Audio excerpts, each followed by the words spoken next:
The last verse of 1 Corinthians 13 says, "But now these three remain, faith, hope, and love. But the greatest of these is love." We've now finished our 5-month series on the book of Matthew, and this Sunday we're going to begin a brief series on these three important virtues of faith, hope, and love. What does it mean to live a life full of faith? We're going to spend some time in Hebrews chapter 11 this week, if you'd like to read it ahead of time. We'll compare some of the ideas in that chapter with how faith was lived out in some other stories. There's a story that's famous about faith, set at Niagara Falls. I don't know if the story is true or not, but it speaks to me about my own walk with God.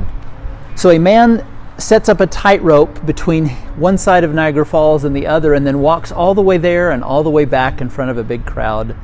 And a second time he goes, but this time pushing a wheelbarrow. And when he gets back, the crowd cheers and they're excited for him. And he says, "How many of you think I can do it again?" And everyone in the crowd raises their hand because they've now seen him do it twice.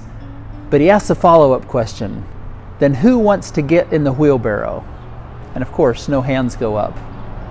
The kind of faith that Jesus calls us to is not a faith that stays on the sidelines.